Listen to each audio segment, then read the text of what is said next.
Después de casi un año de trabajo y 5 meses desde el último vídeo que subí, hoy por fin os enseño el resultado del MQ1, el mayor proyecto que he hecho hasta ahora. En este vídeo os voy a enseñar cómo ha sido el diseño de las PCBs, cómo las he soldado y testeado a mano y todos los componentes que lleva el ensamblaje. Además, al final del vídeo os contaré la startup que he empezado con un amigo y que va a ser la evolución del proyecto. Este es el resultado final del MQ1, un dispositivo electrónico programable modular que lo he diseñado y programado desde cero para mi trabajo final de grado. Pero ¿para qué sirve y qué hace? Pues la respuesta rápida es que sirve para aprender sobre electrónica y programación. Mirad, el Arduino está genial, es una placa barata, popular y tiene una gran comunidad detrás. Pero la realidad es que hoy en día está obsoleto, es lento, no tiene conectividad Wi-Fi ni Bluetooth y además no es muy amigable. Por otro lado, existe el Flipper, un dispositivo portátil, modular y súper amigable. Pero es complicado de programar y no tiene una comunidad tan completa como Arduino. Pero, ¿y si existiera una mezcla de los dos?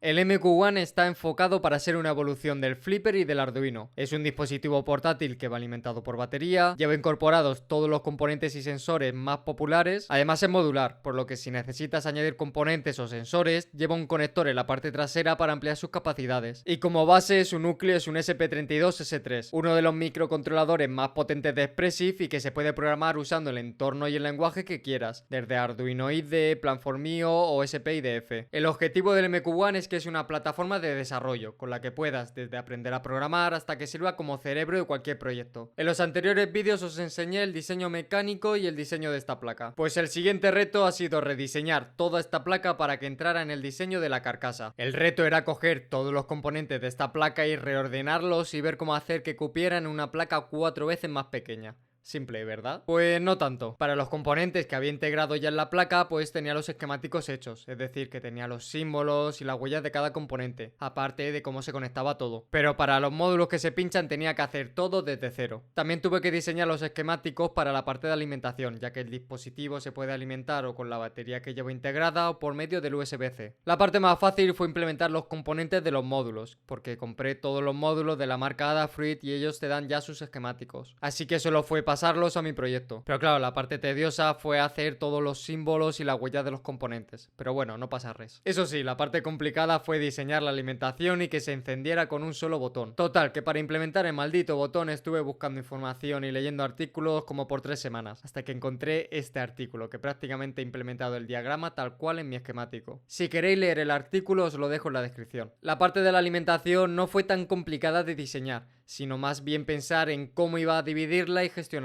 Al dispositivo le llegan dos fuentes principales de alimentación. Por un lado, un voltaje variable de la batería, que siempre está conectada, y por otro lado le llega un voltaje constante del USB, que a veces está y a veces no. Estos dos voltajes se juntan en este bloque. De base, el voltaje de la batería siempre pasa, a no ser que se conecte el USB, que entonces lo que hace el bloque es cortar la alimentación de la batería y dejar pasar la corriente por el USB. El voltaje que sale de este bloque pasa a este otro, que se encarga de dejar pasar o cortar la corriente según se le da al botón. Cuando se le da al botón y se enciende el dispositivo, la corriente pasa y entra al regulador, que estabiliza el voltaje a 3,3 voltios y ya alimenta todo el sistema. Además, he implementado este integrado que cuando el USB está conectado se encarga de cargar la batería. El resto de esquemáticos no tienen mucha más chicha. Si los queréis ver con más detalle, en la descripción tenéis el repositorio del proyecto. Total, que al final quedaron como 13 hojas de esquemáticos, así que como os imaginaréis, hacer el layout de las tarjetas pues no fue muy fácil. Para poder soldar la tarjeta principal, de la mitad para abajo los componentes los puse en top y de la mitad para arriba pues los puse en bot. Esto lo hice porque necesitaba poner componentes por los dos lados de la tarjeta. Visto ahora con tiempo podría haberlo hecho de otra manera, pero bueno, ha funcionado bien. En la parte de top puse el encoder y los 24 LEDs a su alrededor.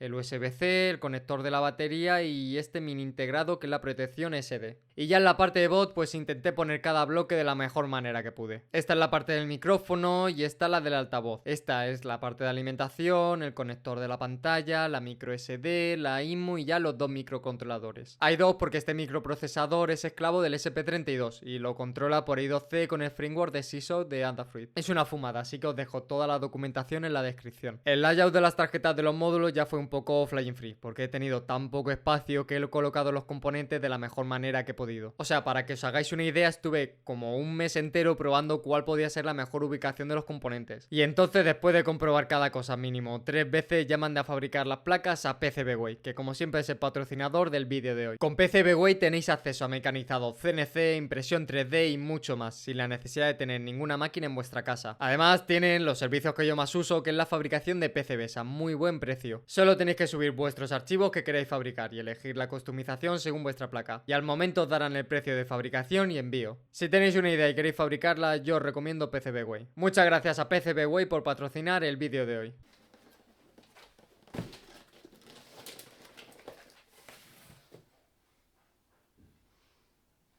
En total he diseñado 4 tarjetas independientes, la de la tarjeta principal, la del módulo de la cámara, la del GPS y esta otra. Como veis me han llegado todas unidas porque las he panelizado. Esto es un proceso que hago desde hace un tiempo en todos mis diseños y es coger las distintas placas y unirlas. Que otro proceso que he añadido a mi flujo de trabajo es hacer fixtures personalizadas. Por ejemplo, para esta PCB diseñé e imprimí esta fixture que me ha ayudado en todo el proceso de montaje. Mirad, el montaje de una tarjeta se divide en 3 fases. Primero hay que colocar la pasta de soldar en cada pad de los componentes, que para esto pedí a PCBWay que me hiciera un stencil, que es básicamente una plantilla que se coloca encima de la PCB y tiene justo los agujeros donde va la pasta. Luego con la pasta puesta se retira el stencil y viene la parte más delicada, el colocar los componentes. He usado componentes enanos y la manera de colocarlos es con una pinza y con mucha paciencia. Ya con todos los componentes puestos se pasa a la cama caliente. Yo uso una de AliExpress normalita y el proceso que sigo es precalentar primero la tarjeta a unos 150 grados y luego subir la temperatura a unos 200 grados, que es el punto de fusión de la pasta que yo uso. Cuando llega a esta temperatura ya apago la cama y dejo enfriar todo. Como esta placa tiene componentes en los dos lados, primero soldé los de una cara y luego los de la otra. Hay componentes que no pude soldar con la cama y los tuve que soldar a mano, como el conector de la cámara, el USB-C y el micrófono. El proceso es igual, pero usando distintas herramientas. La pasta de soldar la pongo mediante una jeringuilla, luego pongo los componentes con las pinzas y ya sueldo todo con la pistola de calor,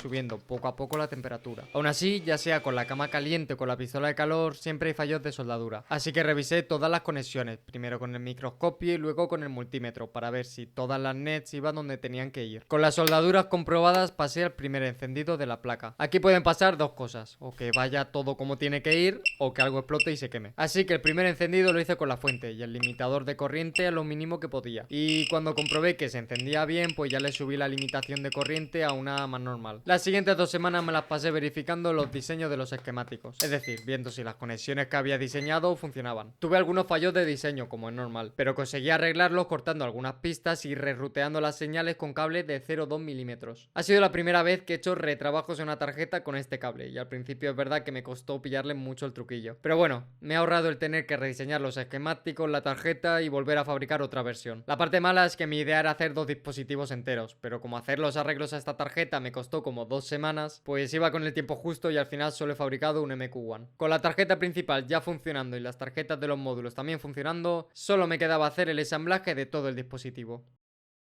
El MQ1 es un dispositivo tan pequeño y tiene la carcasa tantos detalles que opté por mandar también a fabricar las partes mecánicas a PCBWay. O sea, para que veáis la diferencia de calidad entre las dos tecnologías de impresión, esta carcasa está impresa con mi Boron y esta está impresa por PCBWay en resina. Ha sido la primera vez que he probado fabricar algo en resina y vaya diferencia de calidad. O sea, me preocupaban las tolerancias al encajar la pantalla en la carcasa y también la de los agujeros de los tornillos, pero no he tenido ningún problema.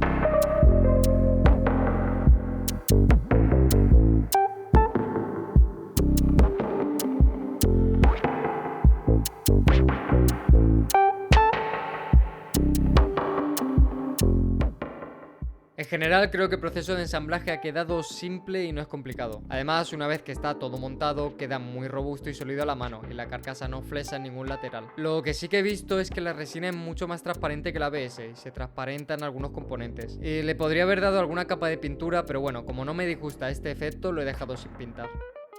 Pues así termina el proyecto y también termina mi época universitaria. La verdad que la defensa de la memoria fue súper bien, al jurado le encantó la idea y el proyecto, así que pues me quedo contento. Tener en cuenta que he intentado resumir una memoria de 250 páginas en un vídeo de alrededor de 10 minutos, entonces no he podido meter todo. Igualmente, todos los archivos del proyecto y además también la memoria están en el repositorio que os dejo abajo en la descripción. Si queréis ver algún esquemático o código en más detalle, pues ahí lo tenéis. Que hablando de código, para la defensa del TFG, pues lo que hice fue programar un pequeño sistema operativo, que muchos ya lo conoceréis, más que nada para enseñar al jurado de todo lo que se puede hacer con el dispositivo. Sobre el futuro del proyecto tengo una noticia muy importante que daros, y es que me he juntado con un amigo y hemos creado una startup llamada Code, con la que queremos revolucionar la forma de aprender electrónica, impresión 3D, robótica, todo este mundo. Porque seamos sinceros, hoy en día se aprende mucho más por YouTube y con el ChatGPT que en la universidad. Entonces, partiendo de esta idea, queremos darle una vuelta de tuerca a todo y crear el Codedo, que queremos que sea la base de toda nuestra plataforma educativa. Si queréis saber más del proyecto, hemos creado una newsletter, que os podéis apuntar abajo en la descripción y os iremos mandando actualizaciones del proyecto y alguna cosita más. Y esto es todo por hoy. Como siempre, tenéis todas mis redes abajo en la descripción y nos vemos. ¡Adiós!